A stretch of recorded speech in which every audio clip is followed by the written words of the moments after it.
Ang programang ito ay rated SPG. Striktong patnubay at gabay ng magulang ang kailangan. Maaaring may masiselang tema, lengguwahe, karahasan, sexual, horror o droga na hindi angkop sa mga bata. Dahil emosyonal itong si Giselle sa kanyang mga narinig dito kay Moira at talagang pinagsiksikan niya ito sa kanyang sarili na tama naman talaga ang mga sinasabi ni Moira.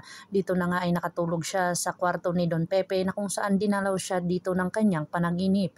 Nilapitan siya ni Don Pepe at sinabihan siyang tahan na, malapit mo nang makasama.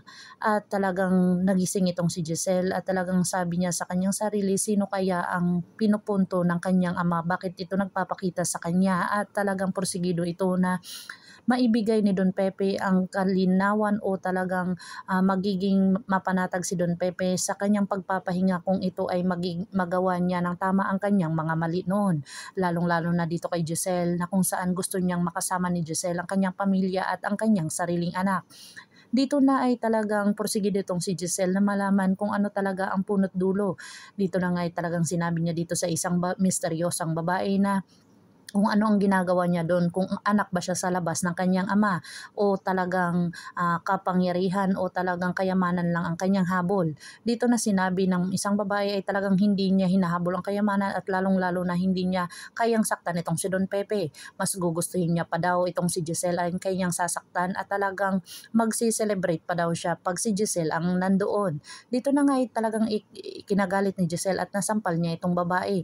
Gumanti na lang din ang isang babae at talagang hindi niya alam kung ano ang kanyang gagawin at talagang tinulak niya pa ito. Habang tinutulak niya ito at talagang may dumating na isang lalaki na kung saan nakilala ito agad ni Giselle ang kanyang ex-boyfriend na talagang ama ng kanyang anak na ipinamigay. Dito na nga ikinagulat niya ang mga sinasabi nito kung saan sinabi niya dito na wag daw saktan ang kanyang anak. Dito na nga ay pinagtataka ni Giselle ang mga sinasabi nito kung saan kanyang anak ang kanyang sinaktan. Ito na kaya ang paghingi ng tawad ni Giselle dito sa kanyang anak na hindi lang personal na sinaktan niya ito at lalong-lalo na nung maliit pa ay pinamigay niya ito. Dito na nga kaya magkaayos ang dalawa dahil sa mga pangyayari at nagpunta at nag-uwi sila dito sa Pilipinas para makita itong si Giselle o talagang ikinagulat ni Dr. RJ Tanyag ang mga sinasabi ni Chinito na talagang binalaan niya itong si Giselle dahil umuwi na ang kanyang anak at saka ang kanyang boyfriend noon na pinagsisinungalingan niya tungkol sa kanyang anak. Pakakaabangan natin ang mga susunod pa na episode nitong Abot Kamay na Pangarap. If you like my story, please like, share, and subscribe para ma-update po kayo sa mga susunod pa. Yun lamang po at maraming salamat.